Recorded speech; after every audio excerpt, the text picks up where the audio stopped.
Bienvenidos al módulo 2. Vamos a seguir hablando de otro modelo de comunicación, que es el que realmente se utiliza el día al día, que es el TCP/IP. Vamos a hablar de los diferentes direccionamientos de IP, las clases de redes que existen, que están subdivididas en clase A, clase B, clase C, de prueba.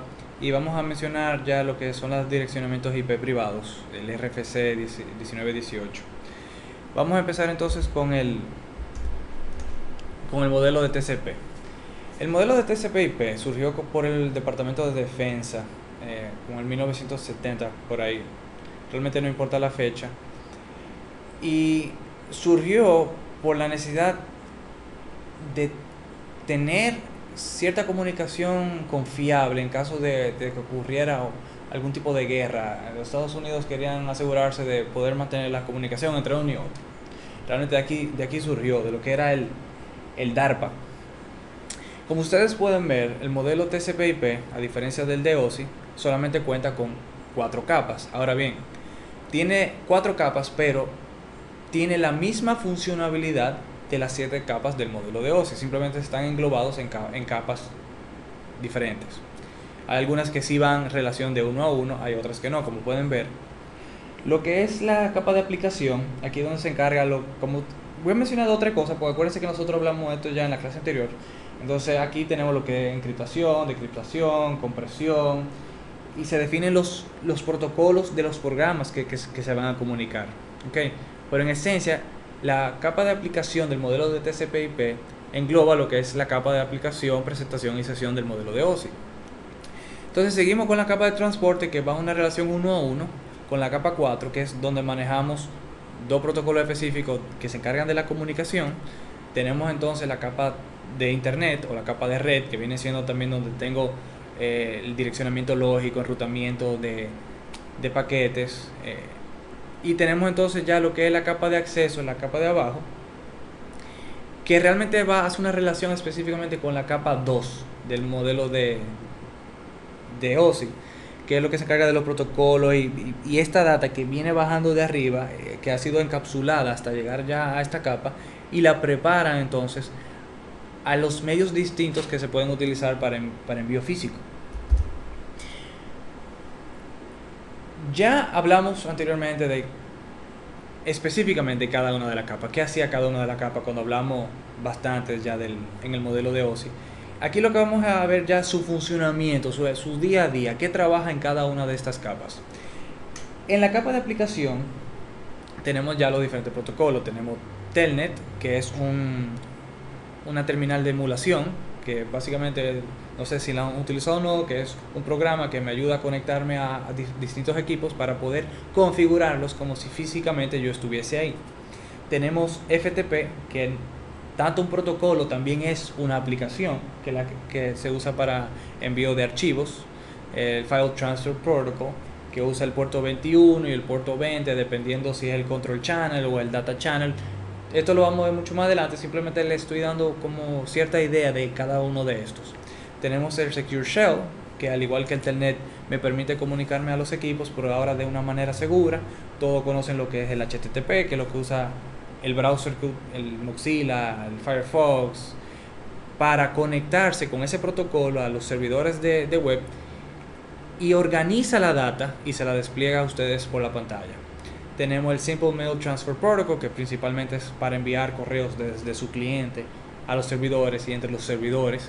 Y aquí entonces el servidor guarda esta información y espera que el POP3, que antes era POP2, saque esa información de los servidores cada vez que sea necesario. Tenemos el IMAP, que también es para tomar los correos que tenemos en los servidores, pero es un poquito más avanzado porque sincroniza, nos ayuda a la búsqueda de los mensajes que también estén en el servidor.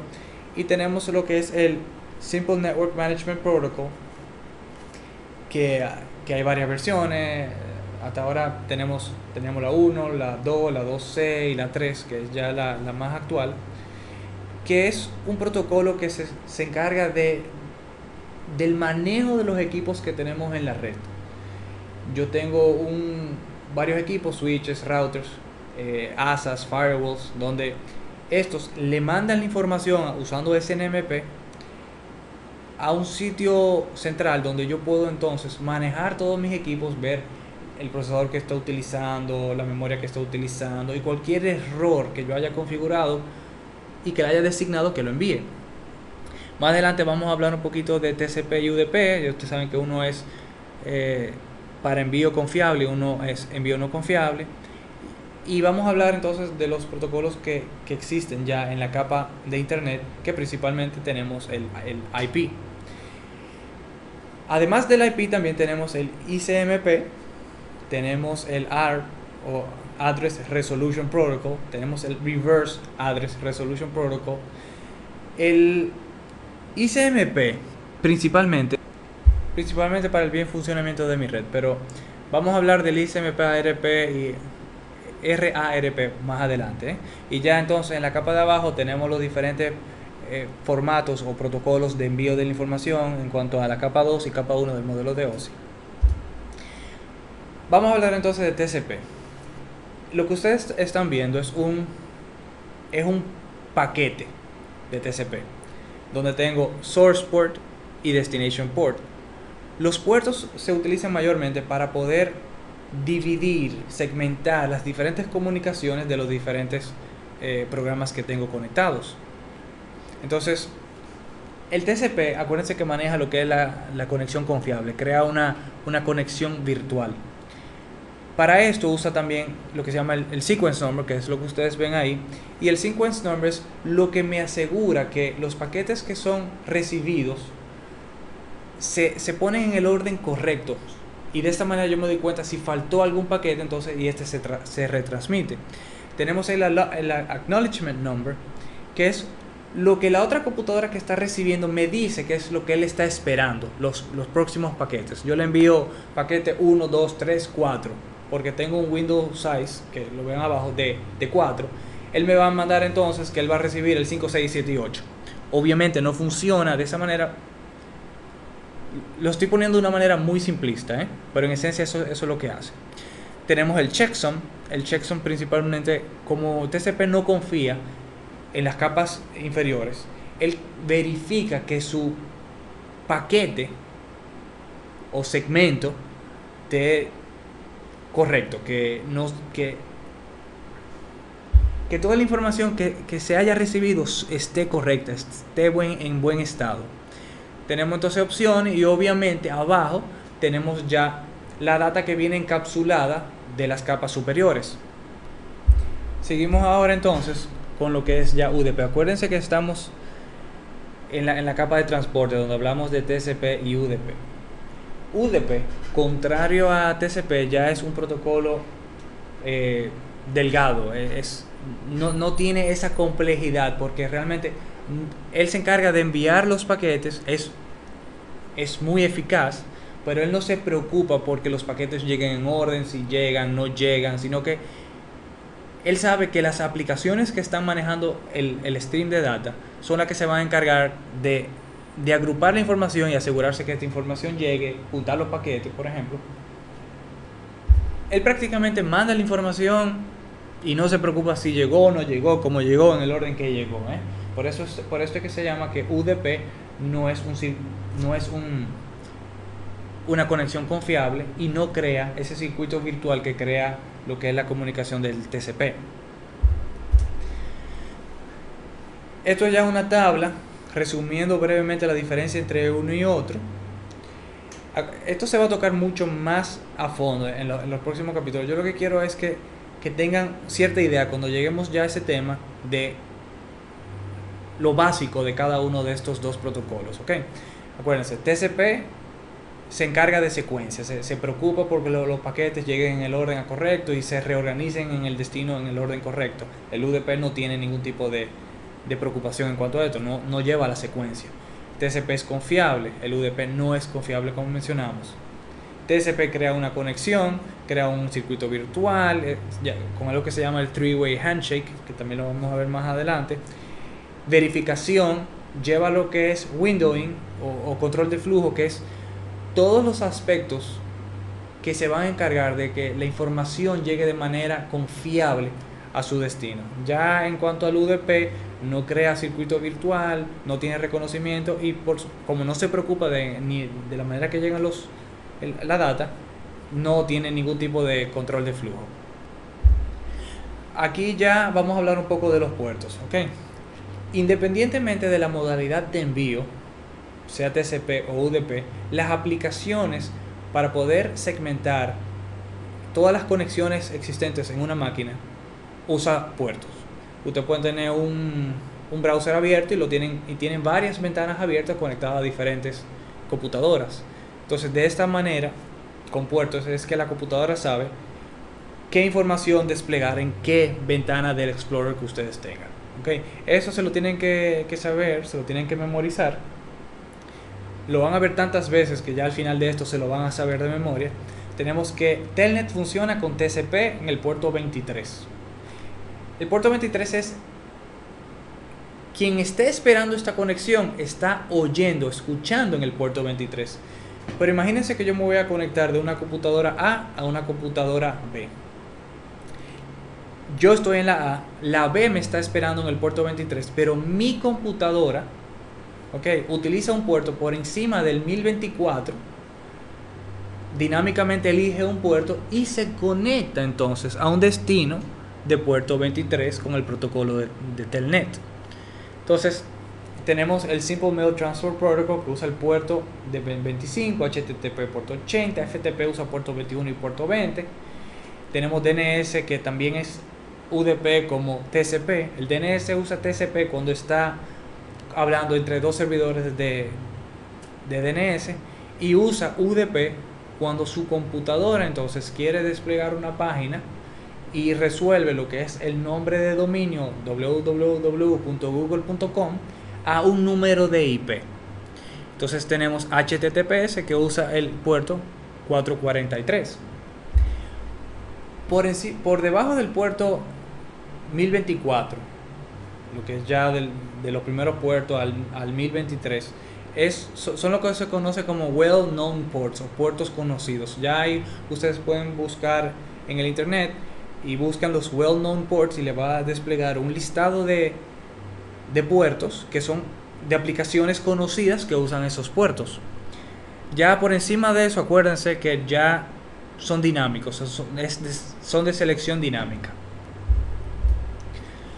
Vamos a hablar entonces de la capa de internet, donde se maneja el protocolo de IP principalmente. Acuérdense que aquí también tenemos los otros, que les voy a dar una breve descripción más adelante, del ICMP, ARP, RARP y Proxy ARP. El IP, aquí es donde está el direccionamiento lógico, lo que ya ustedes conocen, 192.168.10.0. Ese es ya el direccionamiento lógico o de software. Como ustedes pueden ver, la primero que ven es versión de qué. Bueno, versión de IP, si es versión IPv4 o versión IPv6. Entonces tenemos de importancia, tenemos el time to live, que el time to live, ustedes no quieren data corriendo a través de una red indefinidamente. Entonces él tiene un tiempo de vida que, si no llega a su destino en ese tiempo específico, entonces es descartado. Tenemos el flag. El flag especifica si los paquetes que se están recibiendo deben ser fragmentados o no. Tenemos más arriba el tercero, tenemos el priority y type of service, que es cómo la data que se está enviando debe ser manejada. Que igual que como vieron en lo anterior, el TCP, tenemos el header checksum, que verifica que todo esté correcto. Y después, entonces, muy importante, donde dice protocolo, lo que ponen aquí es el protocolo que está por encima, en la capa por encima, que es a quién le voy a pasar esa información cuando yo la recibo.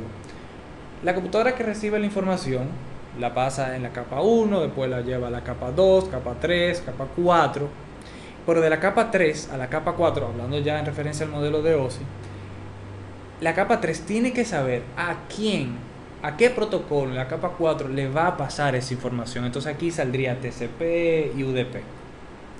Entonces ya como estamos hablando del direccionamiento lógico o de IP, claro, tenemos el direccionamiento IP de destino, el direccionamiento de IP de origen y de destino, ¿ok? Y por igual, entonces tenemos la data que va a ser enviada. Miren ahora entonces el número de protocolo, que fue en el campo que les mencioné anteriormente, los diferentes numeraciones que pueden tener. Si es 4 es IP, si es 9 es IGRP, si es IPv6 es 41. Entonces, dependiendo del número que esté puesto en el campo de protocolos, ya entonces las capas superiores saben cómo manejar esta información. Vamos a hablar un poco de ICMP. ICMP es Internet Control Message Protocol, que es el protocolo de diagnóstico, vamos a decir. Cuando ustedes tienen algún problema de que una computadora no se comunica con otra, el protocolo ICMP, que es encapsulado con el protocolo de IP, es que me ayuda a diagnosticar algún tipo de problema. ¿Okay? Aquí yo voy a usar el PIN. El PIN no es más que un programa que trabaja con muchas otras cosas, pero aparte de esa, la que usamos más frecuentemente es el Echo Request y el Echo Reply. Entonces ustedes ponen PIN y un direccionamiento, y si le responde, entonces significa que hay comunicación. Hay varios mensajes que le puede dar esto, que puede ser Destination Unreachable, que es que cuando esa información llega al router, que él la va a pasar ya, va a seguir su camino, pero sin embargo no se puede conectar al router que le sigue, da ese mensaje, dice Destination Unreachable, no me pude conectar a eso, y te estoy dando el mensaje de por qué no. Ok, también aparte de eso podemos usar el Traceroute, que básicamente va desplegando los saltos por donde va pasando esta data antes de llegar a su destino.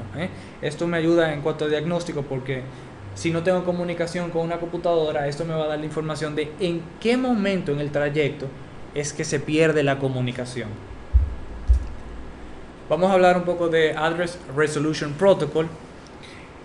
Este protocolo lo que se encarga es de averiguar el direccionamiento de capa 2, el MAC address de una computadora. Si ustedes ven el diagrama, cuando la computadora A se va a comunicar con la computadora B, la computadora A sabe cuál es su IP, porque se lo puse yo, alguien se lo puso. Es algo que se cambia, no es fijo. Y sabe entonces cómo llegar, o sabe el IP de la computadora a dónde va a ir, pero no sabe el direccionamiento de capa 2 de cómo llegar físicamente en una red local. Entonces, en el ejemplo que ustedes están viendo ahí, cuando la computadora A se quiere comunicar con la computadora B, automáticamente sabe que esa computadora está en otra red, porque el IP de destino es diferente a donde que tiene ella. Entonces, ¿qué hace? Bueno, él automáticamente busca en Windows, en el registro, cuál es el IP de su gateway, de su default gateway. El default gateway no es más que yo no sé dónde ir, yo te lo doy a ti y tú averiguas cómo llegar, o tú verás si tú sabes llegar.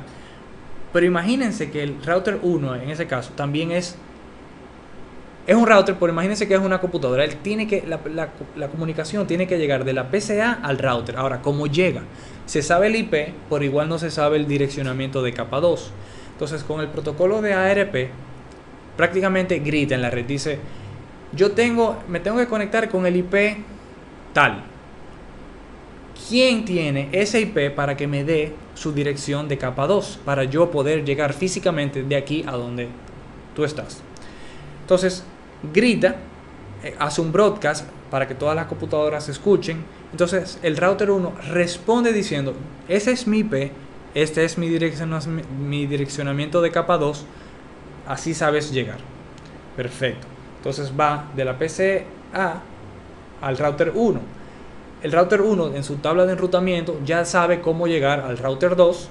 Entonces el mensaje no llega a capa 2, sino se mantiene en capa 3. El router 2 por igual dice, bueno, perfecto, yo recibí esto, ahora lo tengo que manejar, se lo tengo que enviar a la computadora con el IP tal. Pero físicamente no me sé el direccionamiento de la capa 2. Entonces, puede chequear su cache, que es si en algún momento tuvo comunicación con esa computadora, ya tiene esa información de la capa 2. Si no tiene eso en su cache, usa el protocolo ARP, grita de nuevo, me tengo que comunicar con la PCB. Tengo tu IP, pero no sé cuál es tu direccionamiento físico de capa 2. Entonces la PCB responde diciendo, ese es mi IP, este es mi direccionamiento de capa 2 o MAC address. Es básicamente resuelve el IP con el direccionamiento de capa 2 o MAC address. El reverse ARP hace lo mismo pero al revés. Imagínense una computadora que no carga un sistema operativo.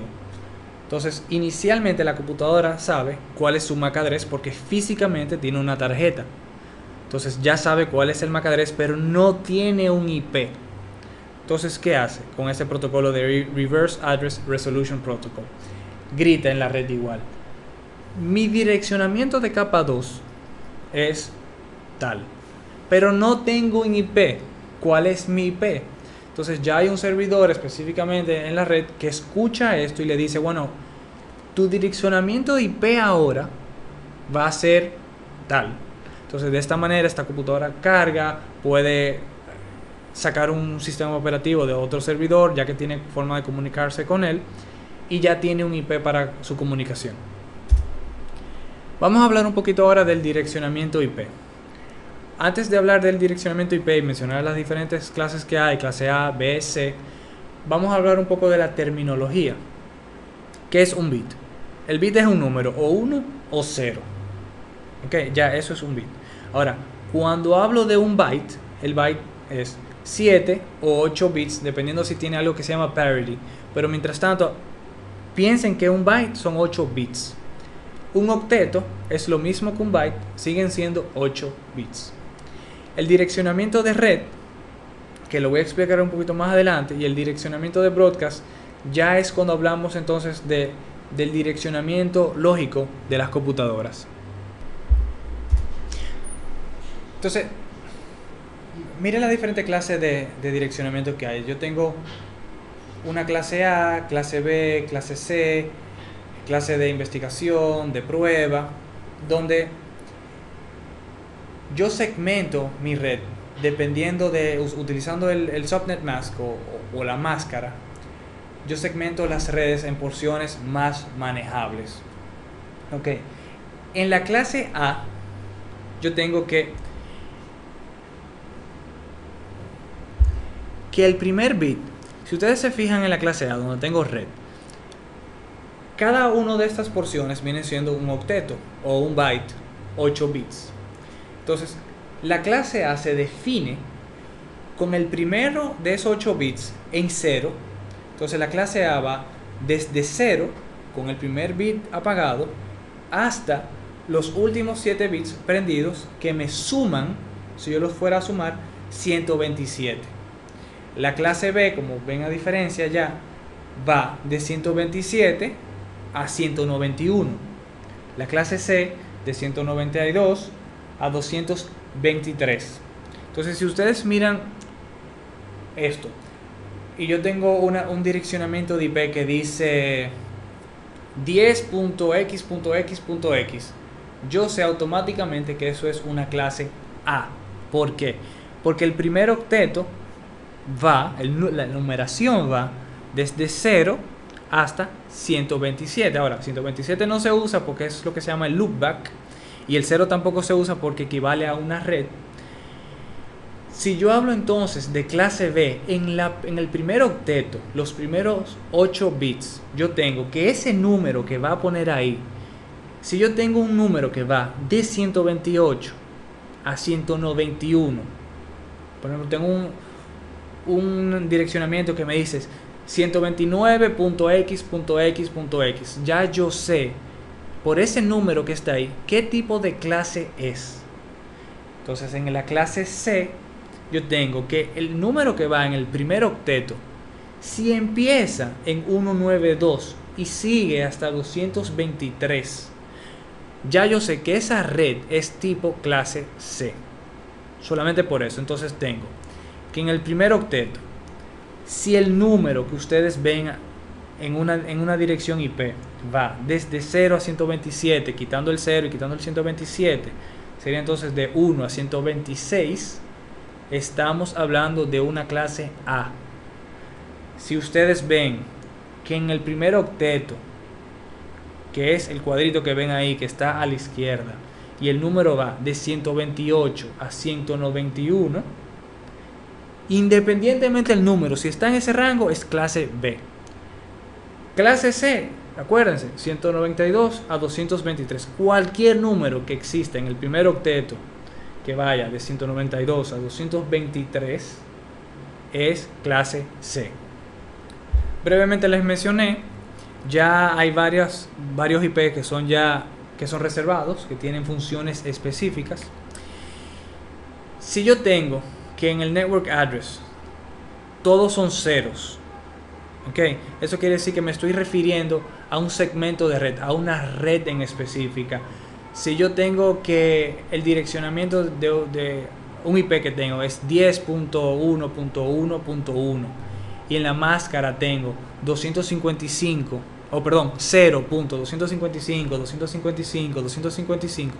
me estoy enfocando en la red, ¿ok?